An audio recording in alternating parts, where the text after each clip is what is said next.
Programme میں خوشامدید ناظرین۔ پاکستان کے اندر بہت سارے مسائل کا ایک حل تجویز ہوتا ہے شفاف الیکشن۔ شفاف الیکشن کہنا آسان ہے، کروانا بہت مشکل ہے، اور ایسے ملک کے اندر جہاں پر شفاف الیکشن کی کوئی روایت اتنی تابناک نہیں ہے وہاں پر تو مشکل ترین ہے۔ یہ بات ہم کرتے رہیں گے کہ آپ نے ابھی کام کیا کیا، لیکن میں ذرا عمومی جس ماحول میں ہم نے الیکشن کروانا ہے اس کی بھی ہمیں بات کرنی چاہیے۔ بلال صاحب، آپ کے پاس میں آ رہا ہوں کہ پاکستان میں آپ اگر اخبار اٹھا کے دیکھ لیں تو بلوچستان ہو، کراچی ہو، لاہور ہو، جو لا اینڈ آرڈر کی سچویشن ہے وہ آپ کے سامنے ہے۔ کراچی کے اندر رینجرز کے اوپر کل رینجرز کے 2 افراد جو ہے وہ ہلاک شہید ہوئے ہیں۔ بلوچستان کے اندر روزانہ تھانوں کے اوپر حملے ہوتے ہیں، پولیس والوں کو نشانہ بنایا جاتا ہے۔ KPK کے اندر یہ معاملات ہیں۔ یہ وہ مشینری ہے جس کو ڈپلوائے کرنا ہے لا اینڈ آرڈر مینٹین کرنے کے لیے۔ تمام کام بھی آپ کر لیں گے، اگر جمہوری حکومت کے ہوتے ہوئے تمام ریسورسز کے ڈپلوائے ہوتے ہوئے لا اینڈ آرڈر مینٹین نہیں ہوا تو الیکشن کمیشن کس طریقے سے انشور کروائے گا اور کیئر ٹیکر کیا کرے گی؟ گو ہیڈ۔ طلعت صاحب، میرا خیال یہ ہے، اینڈ آئی ہیٹ ٹو سے دس، کہ انفارچونیٹلی فوج کی مدد کے بغیر الیکشن نہیں ہو سکیں گے۔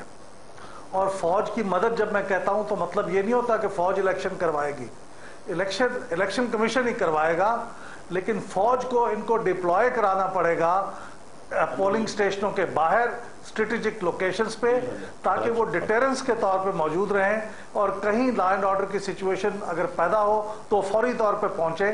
تو اگر ان کو اسٹریٹجکلی پلیس کر دیا جائے گا تو پھر الیکشن ہو سکیں گے، ورنہ آپ کی بات بالکل درست ہے۔ اس وقت کراچی کے اندر، اس وقت بلوچستان کے اندر، اس وقت خیبر پختونخوا کے اندر، پنجاب کے کچھ حصوں میں لا اینڈ آرڈر کی سچویشن اتنی خراب ہے کہ وہاں پہ عام دنوں میں ایکٹیویٹیز نہیں ہو سکتی، بینک لوٹے جا رہے ہیں، لوگ اغوا ہو رہے ہیں۔ تو یہ فوج کے ساتھ ابھی کنسلٹیشن، لیکن بلال صاحب بسا احترام، فوج اب اس میں وہ فوج کا اپنا کیا ہوگا وی ڈونٹ نو، لیکن ایک اگر آپ اس کا اسٹیٹسٹیکل انالیسس کریں تو 1 لاکھ فوج آپ کی بارڈر کے ایک حصے پہ لگی ہوئی ہے، 1.5 لاکھ فوج آپ کے بارڈر کے دوسرے حصے کے اوپر لگی ہوئی ہے، کچھ 60,000 کے قریب آپ کی فوج جو ہے وہ اسٹریٹجک انسٹالیشنز کے اوپر لگی ہوئی ہے، اور تقریباً 50,000 کے قریب جو ہے اپنی دوسری جملہ ڈیوٹیز جو ہے روٹیشن کے اندر اس کے اندر لگی ہوئی ہے۔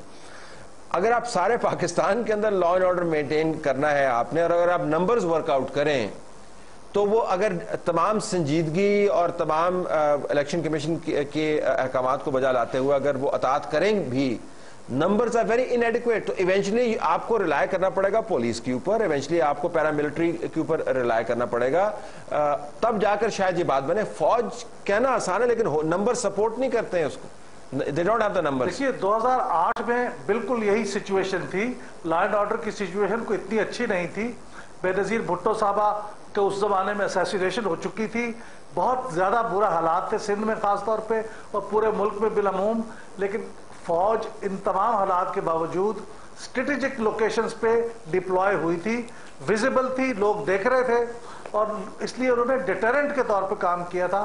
تو میرا مطلب یہ ہے کہ اگر اس کو پہلے سے پلان کر لیا جائے تو یہ ممکن ہے، کیونکہ 2008 میں ہو چکا ہے، ان کو ایکسپیرینس ہے، اب بھی ہو سکتا ہے۔ اور فوج کی میرے خیال میں ڈپلائمنٹ کے بغیر لا اینڈ آرڈر کو مینٹین کرنا الیکشن کے دن شاید صحیح ہے سر۔ کراچی کے اندر بڑی بات ہوتی ہے، کراچی میں اس وجہ سے کہہ رہا ہوں کہ یہ ایک ٹیسٹ کیس بھی ہے، سب سے زیادہ کمپلیکس انوائرمنٹ پولیٹیکل کراچی کے اندر ہے، سب سے زیادہ complex law and order Karachi کے اندر ہے، اور دنیا جو ہے بڑے بڑے شہروں کے اندر جو الیکشن ہوتے ہیں اس کے ذریعے الیکشن کے فری اینڈ فیئر ہونے کا اندازہ لگاتی ہے۔ کراچی کے اندر کیا ہوگا؟ اس ماحول کے اندر الیکشن ہو سکتے ہیں جو اس وقت پریویل کر؟ بالکل یہ اسی طرح سے ہے کہ بالکل یعنی منہ پہ سفید جھوٹنا ہے کہ ہم کراچی میں اس سچویشن میں کوئی فیئر الیکشن کر دیں گے جب تک، جس طرح سے بلال صاحب نے کہا، میں اس کو بڑھاتا ہوں کہ بالکل بایو میٹرک انگوٹھا تم لگا کر کے ووٹ کاسٹ ہونا چاہیے اور فوج کی نگرانی میں ہونا چاہیے، تاکہ کراچی کا مسئلہ حل ہو جائے کہ کراچی کس کا ہے۔ وہاں پہ ایک تنظیم کہتا ہے کراچی میری ہے، جبکہ وہ 98% ووٹ لے رہا ہے، حقیقت کیا ہے؟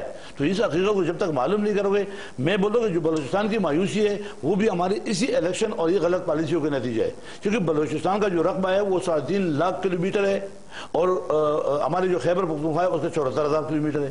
ہمارے پاس 1500 کلومیٹر 1300 کلومیٹر پہ ایک ایم این اے بنتا ہے، بلوچستان میں 25,000 مربع کلومیٹر پہ ایک ایم این اے، پورا بلوچستان میں 14 ایم این اے۔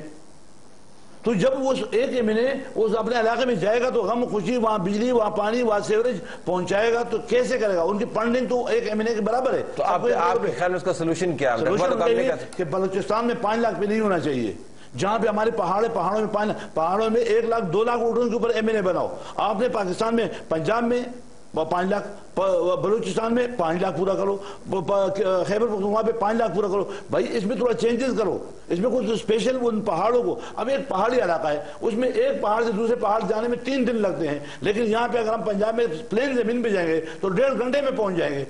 یہاں یہ چیزیں وہ حقیقت ہیں جو اس ملک کے ساتھ ظلم 65 سال سے ہوا. بلوچستان جو مایوس ہے اس کی وجہ ہے ہم بولتے ہیں سرداری نظام. سردار برے نہیں ہیں, سرداروں کا اپنا نظام ہے, لیکن